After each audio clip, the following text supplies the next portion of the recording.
નમસ્કાર, વીટીવીની ખાસ રજૂઆત ભવિષ્ય દર્શનમાં આપનું સ્વાગત છે. હું છું અંકુર રાવલ. આજનો આ કાર્યક્રમ, આજે આપણે આજનું પંચાંગ શું છે તે જોઈશું. આજનું દિન વિશેષ ખાસ શું છે, કારણ કે ભાદ્રપદ અને એમાં પણ પિતૃપક્ષ શરૂ થઈ ગયો છે અને આજે એકમ, ત્યારે આજે એકમની તિથિ અને પહેલો દિવસ કેવી રીતે આજનો દિવસ પસાર કરવાનો છે, સાથોસાથ 12 રાશિઓનું રાશિ ભવિષ્ય કેવું આજનો દિવસ રહેશે, એ તમામ બાબતો જાણીશું આજના ભવિષ્ય દર્શન કાર્યક્રમમાં.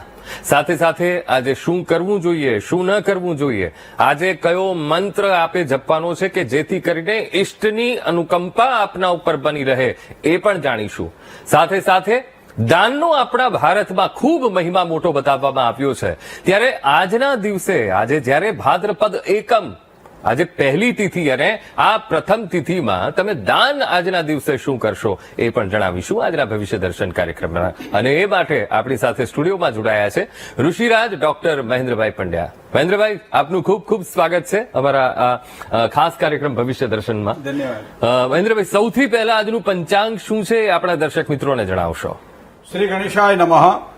યમ બ્રહ્મા વરુણેન્દ્ર રુદ્રમરુતઃ સ્તુનવંતુ દિવ્ય સ્તવે વેદેશાંગ પદક્રમોપનિષદે ગાયંતી યમ શામગા ધ્યાનાવસ્થિતગતેન મનસા પશ્યંતી યમ યોગિનઃ યસ્યાસ્તમ વિદુઃ સુરાસુરગણા દેવાય તસ્મે નમઃ. સર્વ દર્શક મિત્રોને ડોક્ટર મહેન્દ્ર પંડ્યાના જય શ્રી ગણેશ. શરૂઆત પંચાંગથી કરીએ મિત્રો. આજે 8/9/2025 અને વાર છે આજે સોમવાર. ભાદરવો મહિનો ચાલી રહ્યો છે. અત્યારે કૃષ્ણ પક્ષના જે પ્રતિપદા એટલે એકમ આજે તિથિ છે. આજની આ તિથિને શ્રાદ્ધ પર્વની શરૂઆત માનવામાં આવે છે. ખાસ કરી પૂર્વ ભાદ્રપદા નક્ષત્ર છે. આજે સૂળ નામનો યોગ છે. સાથે સાથે બાલવ નામનું કરણ છે, જે સવારમાં 10 કલાક અને 16 મિનિટ સુધી ચાલે છે અને ત્યારબાદ કૌલવ કરણની શરૂઆત થશે. અત્યારે જે ચાલી રહી છે કુંભ રાશિ છે, જેના અક્ષર છે ગ અને શ. કુંભ રાશિ બપોરે 2 કલાક અને 26 મિનિટ સુધી ચાલશે અને ત્યારબાદ જે રાશિની શરૂઆત થશે એ રાશિ મીન છે, જેના અક્ષર છે દ, ચ, જ અને થ.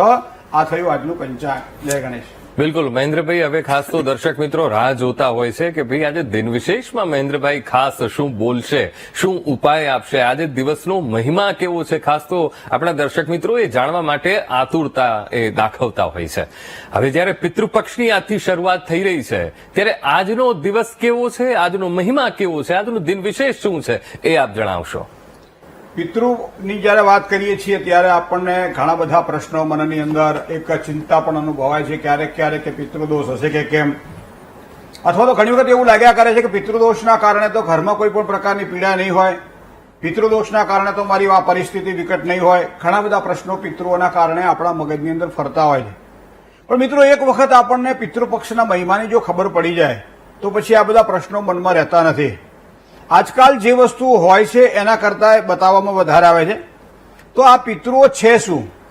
સામાન્ય રીતે કોઈ પણ આપણા પરિવારમાંથી, આપણા કુટુંબમાંથી અથવા તો આપણી પેઢીમાંથી કોઈ જે કે જીવ જ્યારે પોતે પોતાના શરીરને છોડી દે અને ત્યારબાદ પિતૃલોક તરફ ગરમ રહે, તો આ જે જાય છે એ પિતૃયાન તરફથી પિતૃલોક તરફ જાય છે.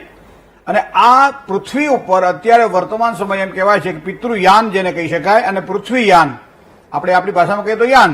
આ યાન બિલકુલ અત્યારે નજીક આપણને જોવા મળે છે. આ શરદ ઋતુનો જે એક સંપાતકાળ છે સમય દરમિયાન, અને એવા સમયે આપણા પૂર્વજો જે કોઈ પિતૃલોકમાં નિવાસ કરતા હોય એ દરેક પોતાના સંતાનોનું શ્રાદ્ધને સ્વીકારવા માટે એ આવે છે પૃથ્વી ઉપર. અને ત્યારબાદ જે એના પોતાના જે સંતાનો છે એ શ્રાદ્ધ નાખે છે, શ્રાદ્ધથી તૃપ્ત બની અને આશીર્વાદ પ્રદાન કરે છે.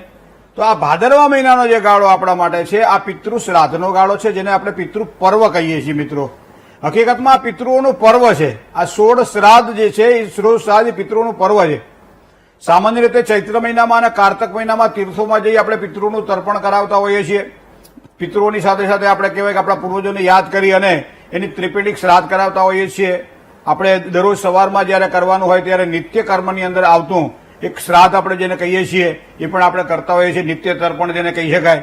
પણ અત્યારે જે આપણે જે કરવાનું છે એ પિતૃઓની અસીમ કૃપાની પ્રાપ્તિ માટે 16 દિવસની અંદર 16 શ્રાદ્ધ નાખવાના છે. શ્રાદ્ધની અંદર મોટા ભાગે આપણે જોઈએ છીએ કે કયા પિતૃઓને આપણે યાદ કરવા જોઈએ. તો એક તો આપણા પૂર્વજો જે દિવ્ય લોકને પ્રાપ્ત થયા છે એમની જે તિથિ આવતી હોય એ તિથિના દિવસે એમને યાદ કરવા જોઈએ. તો પ્રતિપદાથી માંડી અને અમાવાસ્યા સુધી, આમ તો પૂર્ણિમાથી શરૂ કરો તો 16 શ્રાદ્ધનો નિયમ છે. તો 16 શ્રાદ્ધના આ નિયમને જો આપણે ધ્યાનમાં રાખીએ તો આપણા પૂર્વજો પિતૃઓ જ્યાં પણ હોય ત્યાં પોતે દિવ્ય ગતિને પ્રાપ્ત કરે. ઘણી વખત આપણને પ્રશ્ન એવો થાય કે જે લોકો અહીંથી શરીર છોડી અને નીકળી ગયા હોય, શું એ લોકો માટે શ્રાદ્ધ નાખવું જરૂરી છે? શાસ્ત્રની અંદર આની ખૂબ જ આમ ઝીણવટપૂર્વક માહિતી જેને કહેવાય આપણને પ્રાપ્ત કરાઈ છે. અને એ જ્ઞાન દ્વારા આપણે આપણા પૂર્વજોને રાજી રાખવા માટે કયા પ્રકારે પ્રયત્ન કરવા જોઈએ એની વાત છે. ચાહે એમાં પિંડદાનની વાત હોય, ચાહે તલ તર્પણની વાત હોય, ચાહે પીપળે પાણી ચડાવવાનું હોય, ચાહે પાણી અરદીવો કરવાનો હોય, ચાહે ઉંબરો ધોવાનો હોય, ચાહે ઘરની અંદર અમુક નિયમોનું પાલન કરવાનું હોય, આ બધી બાબતો પિતૃઓને ધ્યાનમાં રાખી અને આપણે કરતા હોઈએ છીએ. ત્યારે પિતૃઓની અસીમ કૃપા થાય. તો પિતૃઓનું શ્રાદ્ધ કઈ રીતે નાખવું? મિત્રો, એક વસ્તુ ધ્યાનમાં રાખીએ, ઘરમાં કોઈ પણ જે પુરુષ વર્ગ છે એમાં બાળક હોય, ચાહે વૃદ્ધ હોય, ચાહે યુવાન હોય, પિતા હોય, સંતાન હોય અથવા દાદા હોય, એ કોઈ પણ એક વ્યક્તિએ પિતૃનું શ્રાદ્ધ નાખવું જરૂરી છે. તો પિતૃના શ્રાદ્ધ નાખતી વખતે ખાલી એટલું જ ધ્યાનમાં રાખવું પડે છે આપણે કે સ્નાનાદિક કર્મથી પરવારી ચોખ્ખા વસ્ત્ર ધારણ કરી, આમ તો ધોતિયું પહેરવાનો નિયમ છે, પણ કદાચ ન કરી શકાય તો ચોખ્ખા અને શુદ્ધ વસ્ત્ર ધારણ કરી અને આપણે આપણા પિતૃઓને શ્રાદ્ધ નાખતા હોઈએ છીએ. પહેલા તો પિતૃઓને યાદ કરવા પડે. તો પિતૃઓ કેટલા પ્રકારના છે? તો સામાન્ય રીતે પિતા પિતામહશ્ચૈવ તથૈવ પ્રપિતામહ માતામહ ચ તત્પિતા પ્રમાતામહ કાદય એતે ભવંતુ મે પિતા પ્રયશ્ચંતુ જ મંગલમ. તો ઘણી વખત મંગલકારી જે આપણા પિતૃઓ છે એને આપણે યાદ કરતા હોઈએ છીએ, જે કદાચ પિતૃઓ દોષ નથી આપતા. પિતૃઓ દોષી નથી, પિતૃઓ દુઃખી નથી, પિતૃઓ આનંદ કરે છે. જ્યાં પણ પિતૃઓ છે ત્યાં પિતૃઓ રાજી છે, પણ આપણો એક ભાવ છે, સાથે સાથે આપણું એક ઋણ પણ છે કે આ પિતૃઓને ઋણમાંથી મુક્ત થવું. પિતૃઓ તો કદાચ આનંદ કરી રહ્યા છે, પણ આપણે પણ એના ઋણમાંથી મુક્ત થવા માટે આ 16 શ્રાદ્ધ નાખવા પડે છે. અને એવા સમયે આપણે નાખેલું આ શ્રાદ્ધ પિતૃઓ આપણા સુધી આવે છે. ગતોસી દિવ્ય લોકે ત્વમ યમરાજ કૃતા પધા મનસા વાયુ ભૂતેન પિત્રે ત્વામ નિમંત્રે. કોઈ પણ જયારે આપણે કોઈ કહેવાય કે મોટું કર્મ કરતા હોઈએ ત્યારે પિતૃઓને આ રીતે આપણે યાદ કરતા હોઈએ છીએ. આ મંત્ર દ્વારા પિતૃઓને આહવાન કરતા હોઈએ છીએ. અને ત્યારે પૂર્વજો આવે છે, પણ પિતૃઓ કયા છે? મનસા વાયુ ભૂતેન, વાયુ સ્વરૂપે છે, જે આપણને નરી આંખે દેખાતા નથી. ઘણી વખત આપણને પિતૃઓ શું આપે? આપણું શ્રાદ્ધ ખાય. સત્યનારાયણની પૂજામાં જે પ્રમાણે ભગવાન જે પ્રસાદને ગ્રહણ કરે છે અને ફક્ત એ પ્રસાદને ગ્રહણ કર્યા પછી એ પ્રસાદ આપણને પ્રાપ્ત થાય ત્યારે પ્રસાદ મીઠો લાગે છે. એનું મૂળ કારણ છે ભગવાને ગ્રહણ કર્યો છે. એ જ પ્રમાણે આપણે ખીરનું નિવેદ મોટા ભાગે ધરાવતા હોઈએ છીએ. કદાચ દરરોજ ઘરમાં ખીર ન બને તો પૂરી અને ખીર ભેગા કરી થોડી ખાંડ નાખી અને પિતૃઓને આપણે પ્રાપ્ત થાય એવા આપણે પ્રયત્ન કરતા હોઈએ છીએ. તો ઘણી વખત આવી નાની નાની બાબતો પણ આપણને ખૂબ જ સારી સફળતા પ્રદાન કરે છે. બિલકુલ મહેન્દ્રભાઈ, હવે એક નાનો સવાલ મનમાં એ પણ થઈ રહ્યો છે કે જ્યારે હવે આ પિતૃપક્ષની શરૂઆત થઈ ગઈ છે, એકમનું આ શ્રાદ્ધ છે, હવે આજના દિવસે એવો કયો ઉપાય કરવો જોઈએ કે જેથી કરીને પિતૃઓ પહેલા દિવસે ખૂબ રાજી થાય?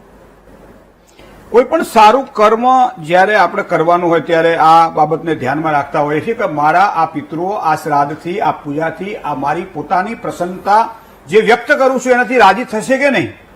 તો પહેલા દિવસની શરૂઆત જ્યારે કરીએ ત્યારે એક વસ્તુને ધ્યાનમાં રાખવાની છે કે પહેલું પદથી અસત્ય ન વધવું. 16 શ્રાદ્ધ દરમિયાન બને ત્યાં સુધી અસત્યનું ભાષણ ઓછું થાય એવા પ્રયત્ન કરવા. બીજા કોઈ પણ વ્યક્તિની નિંદા ન કરવી, કારણ કે પિતૃઓ આ રાજી નથી રહેતા. ઘણી વખત આપણે ગુજરાતીમાં કહેવાય છે કે તારા કજિયાએ ગોળાના પાણી સુકાણા, મતલબ કે પિતૃઓ નારાજ થયા.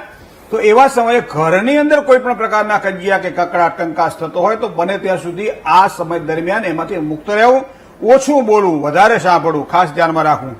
બીજું, ખીરનું નિવેદ પિતૃઓને ધરાવી એટલે પિતૃઓ પ્રસન્ન થાય.